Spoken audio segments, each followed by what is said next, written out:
को भगवान कहता है। तो उनका दाव इसीलिए लग गया वहाँ उस समय 600 वर्ष पहले, क्योंकि हम शिक्षित नहीं थे। अब हम शिक्षित हैं और देवनागरी लिपि हम बहुत अच्छी तरह समझते हैं।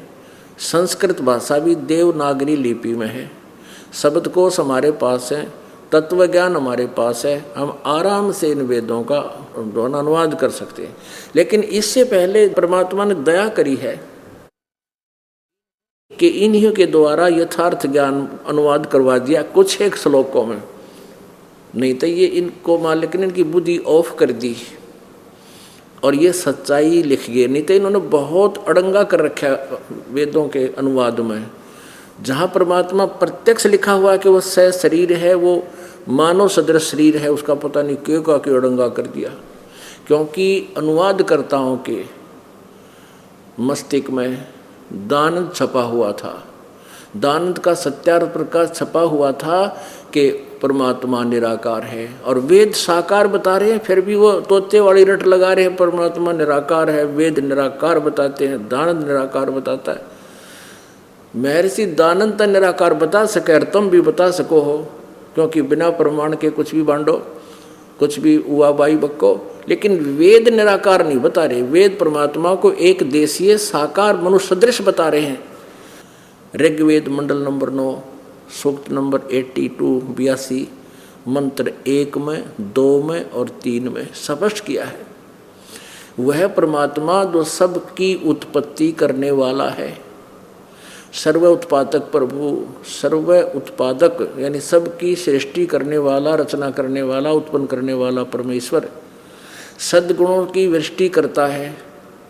वह पापों का नाश करता है, अंगारी है वो, कबीर अंगारी, अग माने पाप, अरि माने शत्रु। और वह राजा के समान दर्शनीय है, देखने योग्य है, साकार है।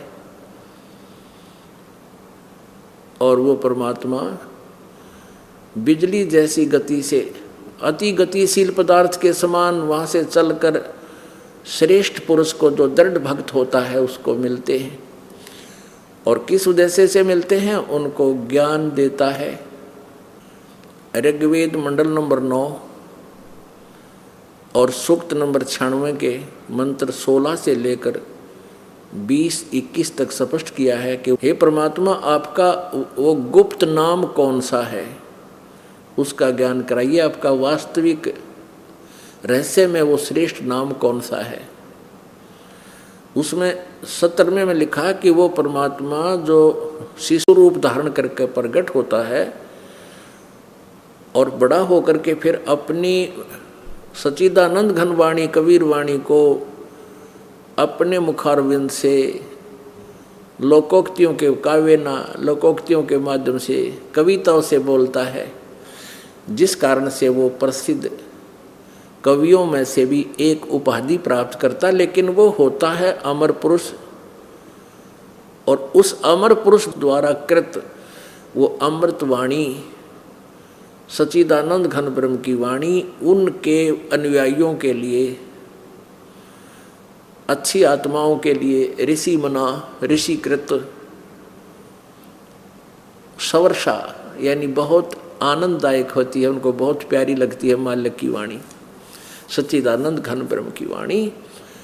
और वो परमात्मा तीसरे धाम में विराजमान है, तृतीयम धाम विराजम, वो तीसरे धाम में सतलोक में विराजमान है। और वो परमात्मा वहाँ से जब आता है, एक सुंदर अच्छे वस्त्र धारण करके, जैसे व्यक्ति आता है मनुष्य की तरह सुंदर वस्त्र धारण करके, जो अन्य वस्त्र यानी अन्य चोला, अन्य शरीर मनुष्य जैसा धारण करके प्रकट होता है। अपना आत्माओं, हम परमात्मा की चाह में योगों से लगे हुए हैं।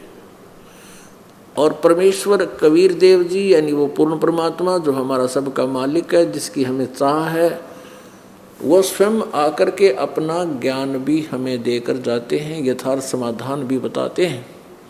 परंतु इस काल भगवान ब्रह्म के द्वारा भ्रमित ये अज्ञानी ऋषि महर्षि ये संख्या में बहुत होते हैं। जिस कारण से हम उस परमेश्वर द्वारा दिए गए ज्ञान को पहचान नहीं पाए। अब उस परमेश्वर ने हम पर रजा बख्शी है। इस कलयुग में या बिचली पीढ़ी में आप जी को मनुष्य जन्म दिया है। पुण्यात्माओं, इस मनुष्य जीवन की कति आवश्यकता नहीं। यदि हम इसमें भक्ति नहीं करते, सत साधना हमें प्राप्त नहीं होती, पूर्ण गुरु नहीं मिलते, तो यूजलेस है ये मनुष्य जीवन। इसमें केवल पाप इकट्ठे होते, शुभ नहीं बन पाता।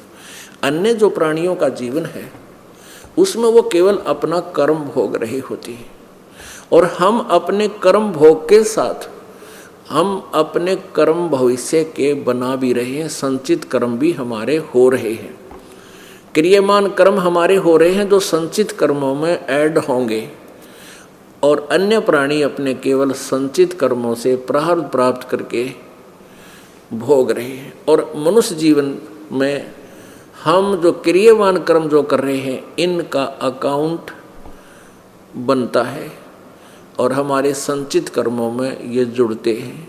तो मनुष्य जीवन, यदि हमें सतभक्ति नहीं है तो मनुष्य जन्म की कति आवश्यकता नहीं है। पुण्यात्माओं, हम ज्ञानहीन हैं, तत्व ज्ञानहीन हैं। भले ही मानव ने कंप्यूटर बना लिए, आकाश में विमान भी छोड़ दिए, पर परमात्मा की महिमा को वो 0.01 भी नहीं समझ सकते और ना समझ सके।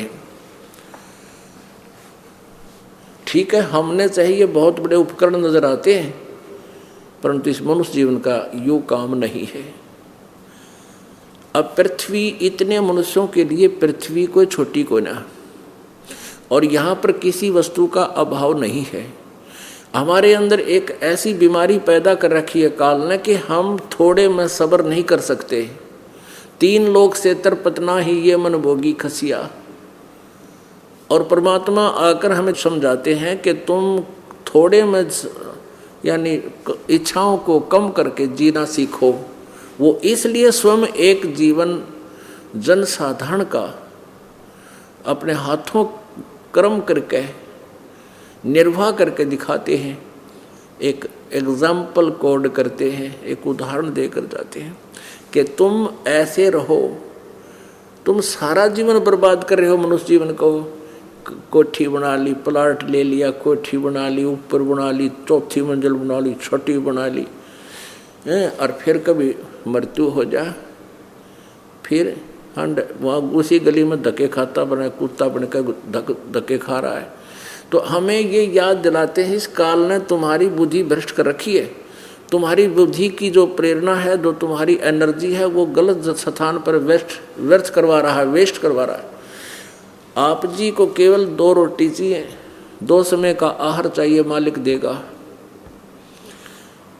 परमात्मा कहते हैं घरता 3.5 हाथ गणाता 4.25, और कह कबीर अधिका गहे ताको नहीं विचार। अपना जो शरीर मनुष्य का 3.5 हाथ की लंबाई का होता, चाहे माप के देख लियो, छोटा हो चाहे बड़ा हो। अपने ये हाथ इतना बोला जाता है, ये 3.5 हाथ की लंबाई का आपका शरीर है।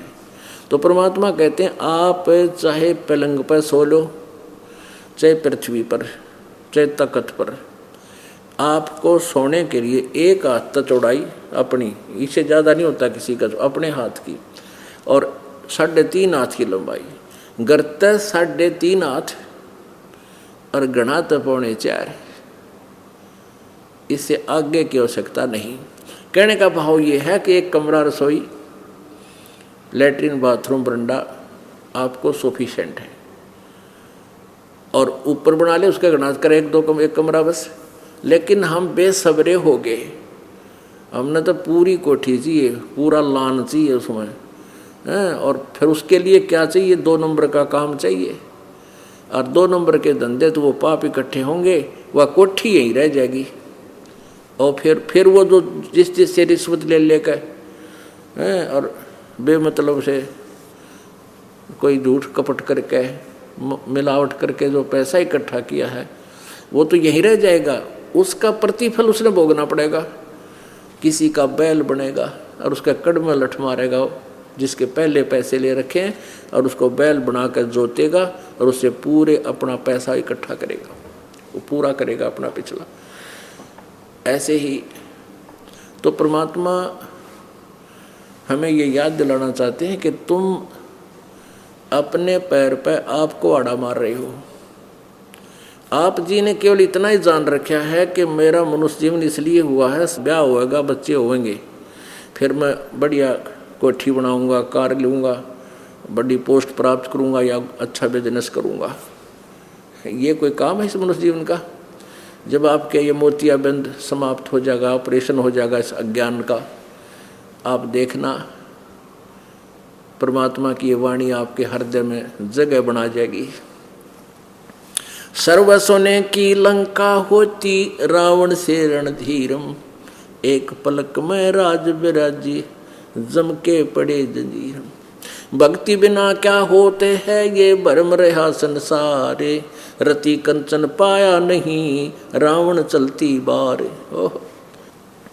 सर्व सोने की लंका होती रावण से रणधीरम, एक पलक में राज बिराजी जम के पड़े जंजीरम। भक्ति बिना क्या होते हैं ये भरम रहा संसारे, रति कंचन पाया नहीं रावण चलती बार।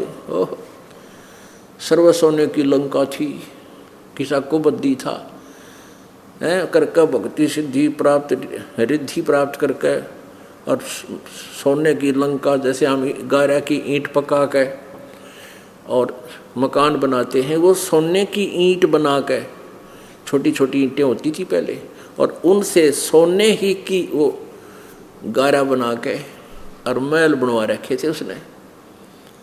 इतना धनी था। और आप दौरे मुश्किल से 50-20 ग्राम 20 तोले सोना होगा थारे दौरे, घोड़ा बुढ़ा सेठ होगा जिस पर 20-30-40 तोले सोना हो गया। कहते वो रति नहीं लेके गया, एक ग्राम भी नहीं ले जा सका, तुम कहाँ ले जा सकोगे? और के किला तोड़ दोगे 40 तोले सोने में? ये तो खाम खागा सिर दर्द है। सोना तो घर में बना रखना चाहिए आपने, और ना इसको पहनना चाहिए। क्या फायदा कान में डाल लिया, कान आँख नाक में डाल लिया, 36 पंगे कड़े बना लिए। परमात्मा ने इतना सुंदर शरीर दे रखे, इस पर आडंबर करने की कतई जरूरत नहीं। इसे भगवान रुष्ट होता है। भगवान की भक्ति करे, चाहे किसा भी शरीर है, काला है, गोरा है, जैसा भी मालिक ने दिया है, इसमें हम परमात्मा पा सकते हैं। इस काया का गर्व ना करियो के काला के गोरा रे, और बिना भजन कुछ काम नहीं आवे, चाहे एतर छड़को चारों हो रे। तो पुणात्माओं धीरे धीरे, क्योंकि हम इतने इस सामाजिक माहौल में हम इतने गहरे चले गए कि वहाँ से वापस आना अपनी पटरी पे हमारे लिए कठिन हो रहा है। हम दलदल में धंस गए। लेकिन परमात्मा का सहारा आपको एक क्रेन का काम करेगा। एक तो ज्ञान होगा, फिर परमात्मा की शक्ति आपके साथ होगी। अब जैसे मीराबाई को जब ज्ञान हुआ, उसने नहीं ना समाज देखा, ठाकुरों की लड़की थी वो, ठाकुरों की, और ठाकुर समाज में बहन बेटी को घर से बाहर नहीं जाने देते थे। वो पर्दों में रखा करते थे, स्वयं उनके नौकर होते थे, नहीं होते थे तो स्वयं मेल यानी मनुष्य सब मजदूरी करते थे या खेतों में काम करते थे, और उनको घर से बाहर निकलना नहीं देते थे औरतों को। और अगर घर से बाहर जाए तो उसकी अपनी बेइज्जती माना करते थे, बहुत घनी इंसल्ट मानते थे। उस समय मीराबाई का समझ में आ गया कहानी, और उसने मंदिर में जाना प्रारंभ कर दिया। बहुत विरोध हुआ, माँ भी लड़ी, पिताजी ने भी खूब धमकाई, लेकिन नहीं मानी। शादी कर दी जल्दी सी। शादी करने के बाद भी उसका पति बहुत अच्छी आत्मा का था, उसने भी उसकी आत्मा को दुखा नहीं, और राजा था इसलिए उसको कोई टोक नहीं सका। उसका रास्ता खोल दिया भगवान ने, वह मंदिर में जाने लगी। 1-2 नौकरानी साथ भेज देता उसका पति। फिर दुर्भाग्य साथ रहता है, वो पति की मृत्यु होगी। देवर ने बहुत कुफर तो ले, घर से बाहर जाना बंद कर दिया, लेकिन वो रुकी नहीं, फिर भी जाती रही। फिर उसी संघर्ष में परमात्मा मिल गए, अब परमात्मा कहते हैं 68 तीर्थ जाइए मेले बढ़ा मिलाप,